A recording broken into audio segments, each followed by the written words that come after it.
10th class, exercise 4.3, question number first. Find the roots of the following quadratic equations if they exist by the method of completing the square. उन्होंने बोला है पहले तो check करना है कि roots exist करते हैं या नहीं करते. अगर रूट्स एग्जिस्ट करते हैं then we have to find out the roots. Method कौन सा यूज़ करना है? By method of completing the square.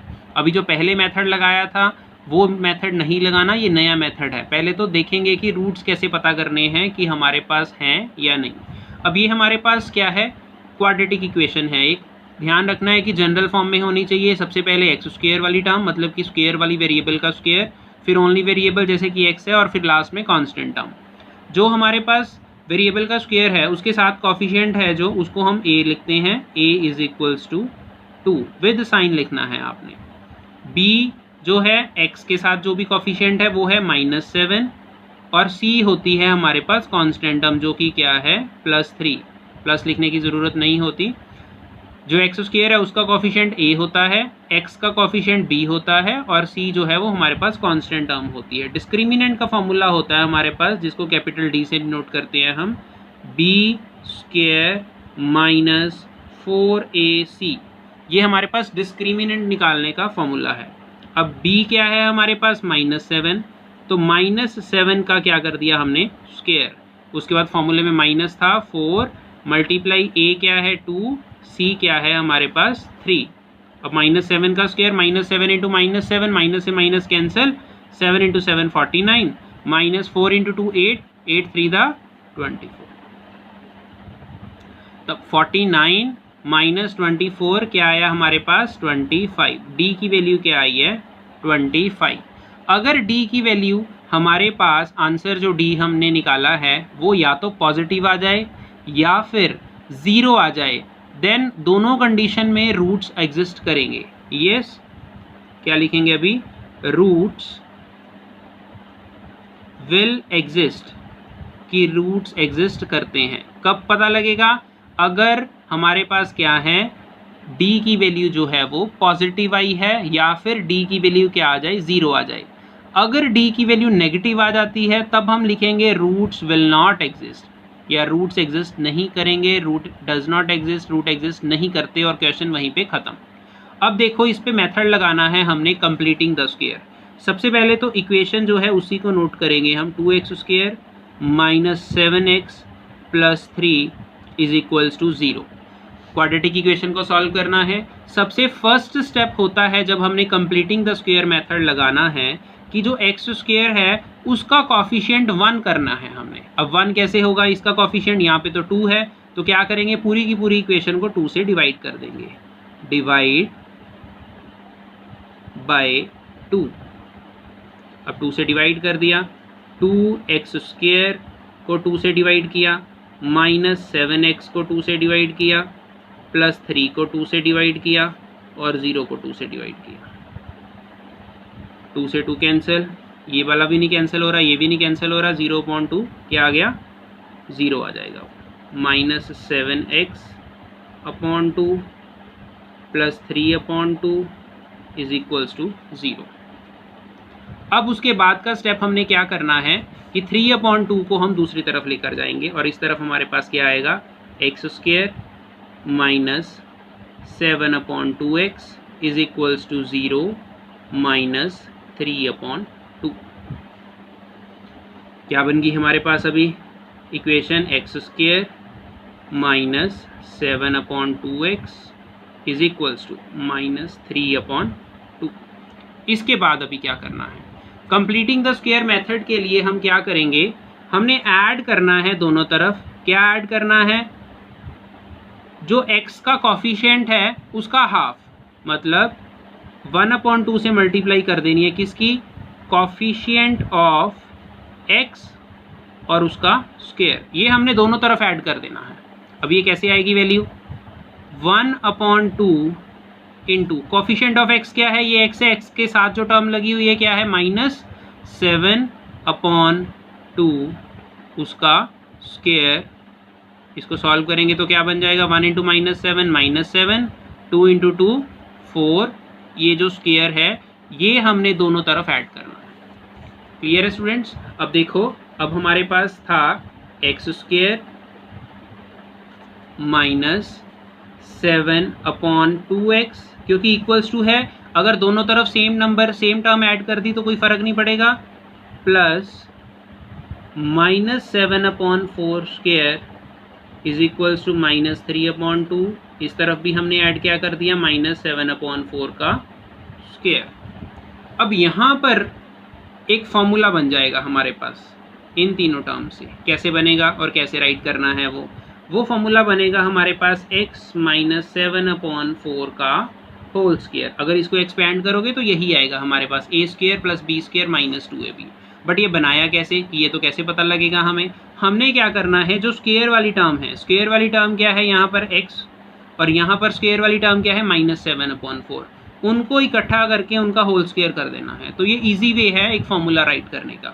पहले क्या किया, स्क्वायर वाली टर्म कौन सी थी, x थी, और यहाँ पर स्क्वायर वाली टर्म क्या है -7/4, उनको इकट्ठे लिखा, होल स्क्वायर उनका राइट डाउन किया। इस तरफ हमने सॉल्व करना है इसको। प्लस -7/4 के स्क्वायर को सॉल्व करेंगे, -7 × -7 49, 4 × 4 क्या आ गया 16। क्लियर है स्टूडेंट्स। x -7/4 स्क्वायर, x की वैल्यू निकालेंगे अभी यहाँ से हम, पहले इस तरफ सॉल्व कर लेंगे, या तो एलसीएम ले लो हम। 16 आ गया हमारे पास, 2 8 दा 16, 2 को 16 से डिवाइड किया 8 के ऊपर मल्टीप्लाई कर दी, -24 प्लस 16 को 16 से डिवाइड किया 1, और ऊपर क्या है 49, 1 की 49 से मल्टीप्लाई की। उसके बाद x -7/4 whole square is equals to, इस तरफ क्या आया -24 + 49, 25/16। अभी हमारे पास क्या है, स्क्वायर जो है वो दूसरी तरफ क्या बन जाएगा, स्क्वायर रूट बन जाएगा 25/16। यहाँ पर अभी हमने स्क्वायर रूट सॉल्व करना है। 25 का स्क्वायर रूट क्या आता है 5, और 16 का क्या आता है 4। तो अभी इस तरफ देखो, हमारे पास आ गया x -7/4 is equals to 5/4। Plus minus इसलिए लिखा है क्योंकि 5/4 × 5 करोगे तो भी 25/16 आएगा, -5/4 × -5 करोगे तो भी आंसर 25/16 आएगा। तो अभी एक बार x -7/4 को हम 5/4 के इक्वल रखेंगे, और एक बार -5/4 के इक्वल रखेंगे। x इज इक्वल्स टू 5/4, 7/4 इस तरफ प्लस में आ गया, और यहाँ पर भी 5/4 ये हमारे पास प्लस में आ गया। अब दोनों का डिनोमिनेटर सेम है, 5 + 7/4, 7 + 5 इज 12/4, 4 3 दा 12, और इधर क्या आ गया हमारे पास -5 + 7/4 इज इक्वल्स टू, हमारे पास आ गया 2/4, 2 1 दा 2, 2 2 दा 4। तो अभी हमारे पास x की दो वैल्यूज़ आ गई, एक आ गया x इज इक्वल्स टू 3, और एक क्या आ गया x इज इक्वल्स टू 1/2, जैसे हम क्वाड्रेटिक इक्वेशन में जीरोस फाइंड आउट करते हैं। क्लियर है स्टूडेंट्स। तो ये हमारा था मेथड कौन सा, कंप्लीटिंग द स्क्वायर। एक बार दोबारा से देखना है। सबसे पहले तो हमने रूट्स फाइंड आउट किए कि एग्जिस्ट करेंगे या नहीं करेंगे, उसके लिए हमने डिस्क्रिमिनेंट निकाला b² - 4ac से। फिर हमने इक्वेशन जो थी उसमें x² का कॉफिशिएंट 1 बनाना है। 1 बनाने के लिए क्या किया, पूरी इक्वेशन को 2 से डिवाइड किया। 2 से डिवाइड करने के बाद हमारे पास हमने 3/2 हम दूसरी तरफ ले गए, और इस तरफ क्या आ गया x² - 7/2। फिर नेक्स्ट स्टेप क्या है, half into coefficient of x और उसका होल स्क्वायर, ये हमने ऐड करना है। निकालेंगे कैसे, अभी 1/2 into coefficient of x, x का कॉफिशिएंट अभी क्या है -7/2, तो -7/2 उसका होल स्क्वायर किया हमने, -7/4 का स्क्वायर। तो ये हमने दोनों तरफ ऐड कर दिया, दोनों तरफ ऐड कर दिया, तो ये तीनों टर्म से हमारे पास एक फॉर्मूला बन गया a - b का होल स्क्वायर। वो लिखना कैसे है, जो भी स्क्वायर वाली टर्म्स हैं उनको इकट्ठा किया, ये विद साइन ली है हमने, और उसका होल स्क्वायर कर दिया। अगर इसको एक्सपेंड करोगे तो यही आंसर हमारे पास आएगा। और बाकी दूसरी तरफ हमने कैलकुलेशन सिंपल करी है, उसको सॉल्व किया है, और फिर बाद में हमारे पास क्या आ गए, x की दो वैल्यूज आ गई। क्लियर है स्टूडेंट्स। सेकेंड पार्ट है स्टूडेंट्स। तो पहले हमने रूट्स चेक कर लिए, आपको बताया था a x² का जो कॉफिशिएंट है उसको a, x का कॉफिशिएंट जो x के साथ है उसको b, और कांस्टेंट टर्म जो होती है उसको c। तो x² के साथ था 2, तो ए को सपोज कर लिया 2, x के साथ क्या था 1, तो b को सपोज किया हमने 1, और कांस्टेंट टर्म क्या है -4, तो c को सपोज किया हमने -4। उसके बाद हमने डिस्क्रिमिनेंट निकाला, डिस्क्रिमिनेंट का फॉर्मूला होता है b² - 4ac। अब डिस्क्रिमिनेंट हमारे पास पॉजिटिव आ गया, आपको बताया था अगर डिस्क्रिमिनेंट पॉजिटिव है देन रूट्स विल एग्जिस्ट। उसके बाद हमने इक्वेशन को एज इट इज़ राइट करना है। सबसे फर्स्ट स्टेप आपको क्या बताया था कि जो x² का कॉफिशिएंट है दैट शुड बी 1 होना चाहिए वो। तो अभी 1 करने के लिए क्या करेंगे, इसको डिवाइड बाय 2 है तो 2 से डिवाइड कर दिया, तो अभी सभी टर्म्स को हमने 2 से डिवाइड कर देंगे। +x/2 - 4/2 is equal to 0/2। 2 से 2 कैंसिल, 2 टू द 4। अब 0/2 0 आ गया। अभी हमारे पास क्या बन गया, x² plus x/2 - 2 is equals to 0। उसके बाद आपको स्टेप क्या बताया था कि -2 ये जो थर्ड टर्म होती है इसको दूसरी तरफ ले जाना है हमने। x² plus x/2 is equals to 0 + 2। 0 + 2 क्या हो गया 2, तो हमारे पास क्या बन गई इक्वेशन, अभी 0 + 2 2 आ जाएगा। उसके बाद क्या करना होता है हमने कि x का जो कॉफिशिएंट है add 1/2 into coefficient of x उसका होल स्क्वायर। अब यहाँ पर कुछ स्टूडेंट कहेंगे कि x के साथ तो कुछ भी नहीं लगा हुआ, ये जो अपॉन में 2 है ये x के साथ ही है, इसको हम क्या लिख सकते हैं 1/2 इंटू x। तो x के साथ क्या आ गया 1/2 आ गया, तो एक तो 1/2 ये जो फॉर्मूले में था, मल्टीप्लाई किससे करनी है उसकी कॉफिशिएंट ऑफ x के साथ। x का कॉफिशिएंट क्या है 1/2 और प्लस में ही है हमारे पास, और उसका स्क्वायर, तो ये क्या बन गया हमारे पास 1/4 का स्क्वायर। ये हमने दोनों तरफ ऐड कर देना है। अब दोनों तरफ ऐड करेंगे, अब x² था हमारे पास, x² प्लस x/2 इस तरफ हमने ऐड किया 1/4 का स्क्वायर इज इक्वल्स टू, इधर था हमारे पास 0 + 2 2, और उसके साथ क्या किया हमने प्लस 1/4 का स्क्वायर ऐड कर दिया। क्लियर है स्टूडेंट्स। अब आपको बताया था कि यहाँ से हमारे पास एक फॉर्मूला बन जाता है a + b का होल स्क्वायर बनेगा। यहाँ पर अभी कैसे स्क्वायर वाली टर्म्स को इकट्ठा कर दिया, एक तो स्क्वायर वाली टर्म थी x और एक क्या थी +1/4, और उसका क्या कर दिया होल स्क्वायर कर दिया। और यहाँ पर क्या आ गया 2 + 1/4 का स्क्वायर 1 का स्क्वायर 1, 4 का स्क्वायर क्या आ गया 16।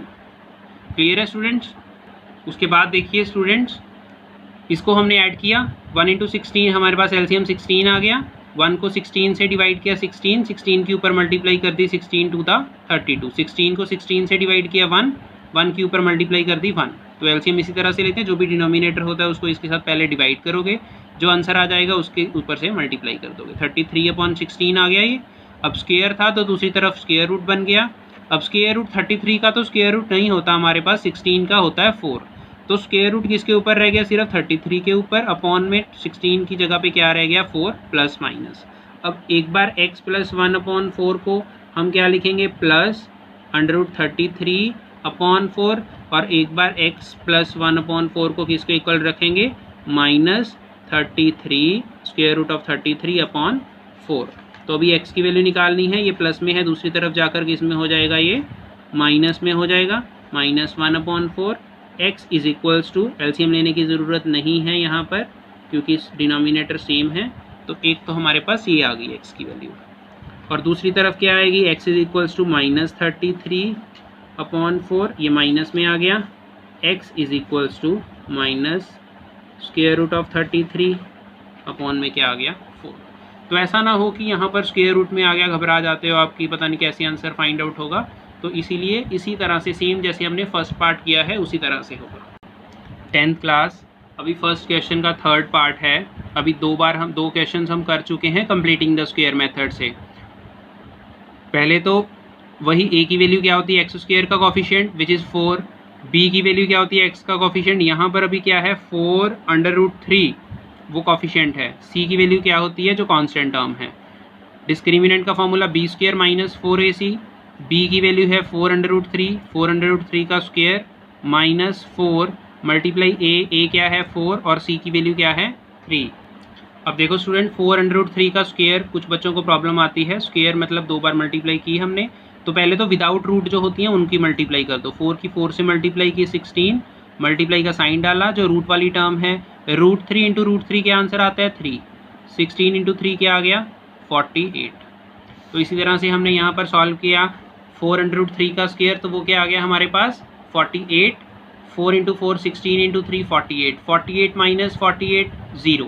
तो अभी हमने कंडीशन क्या करी थी कि d की वैल्यू या तो पॉजिटिव हो या फिर d की वैल्यू 0 हो, तो इन दोनों कंडीशंस में रूट एग्जिस्ट करेंगे। तो अभी d की वैल्यू 0 आई है, देन रूट्स विल एग्जिस्ट। तो यहाँ पर हम क्या लिख देंगे, रूट्स विल एग्जिस्ट। और अगला स्टेप हमारा फर्स्ट स्टेप क्या बन जाता है, फिर की जो एक्स स्क्वायर का कॉफिशिएंट है उसको हमने क्या करना है 1 बनाना है। तो यहाँ पर अभी एक्स स्क्वायर का कॉफिशिएंट था 4, तो डिवाइड किससे करना पड़ेगा, 4 से डिवाइड करना पड़ेगा, तभी तो 1 बनेगा ना। 4 को 4 से डिवाइड किया, तो अभी पूरी जो भी टर्म्स हैं सबको 4 से डिवाइड कर दिया हमने। 4 से 4 कैंसिल हो गया, यहाँ पर भी 4 से 4 कैंसिल हो गया, 3/4 0/4। यहाँ पर एक्स स्क्वायर आ गया, √3x आ गया, 3/4 आ गया, 0 को 4 से डिवाइड किया, क्या आ गया 0। अभी 3/4 दूसरी तरफ ले जाएंगे तो -3/4 बन गया, और हमारे पास यहाँ पर इक्वेशन बन गई x square plus √3x is equals to -3/4।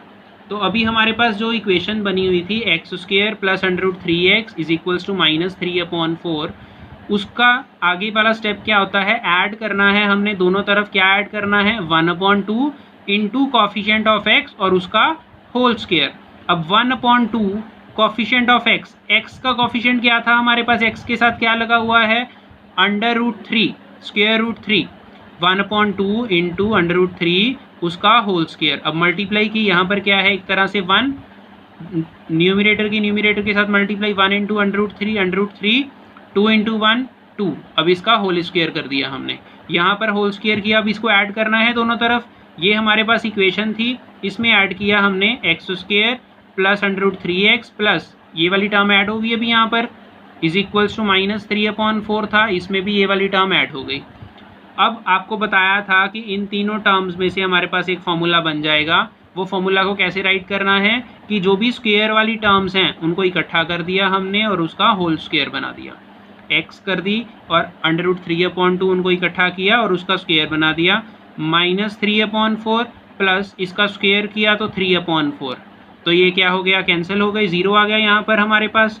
अब स्क्वायर है तो दोनों सेम, यहाँ पर अभी d वैसे भी 0 आ गया था, जिस केस में d 0 आता है तो दोनों रूट्स आपके पास सेम ही आएंगे। तो दोनों 2 बार 0 के इक्वल रख दिया, x is equals to -√3/2, x is equals to -√3/2, तो ये दोनों सेम आए हैं। उसी तरह से आगे अभी हमारे पास नेक्स्ट है फोर्थ पार्ट। फोर्थ पार्ट में क्या है, पहले वही स्टेप, a की वैल्यू नोट की हमने जो एक्स स्क्वायर का कॉफिशिएंट है, फिर हमने b की वैल्यू नोट की जो x का कॉफिशिएंट है, फिर हमने c की वैल्यू नोट की जो कि कांस्टेंट टर्म होती है। डिस्क्रिमिनेंट का फॉर्मूला लगा दिया हमने, b² माइनस 4ac, b की वैल्यू है 1, 1 का स्क्वायर माइनस 4 मल्टीप्लाई a की वैल्यू क्या है 2 मल्टीप्लाई c की वैल्यू क्या है 4, 1 का square 1, 4 into 2 8, 8 for the 32, minus का साइन कैंसिल नहीं हुआ, -32, 1 - 32 के आंसर आ गया -31। तो इस क्वेश्चन में हमारे पास d की वैल्यू जो आई है वो -31 आई है, नेगेटिव आ चुकी है। तो आपको बताया था कि अगर d की वैल्यू नेगेटिव आती है तो रूट्स एग्जिस्ट नहीं करेंगे, रूट्स विल नॉट एग्जिस्ट, या फिर आप लिख सकते हो roots does not exist, same चीज़ है।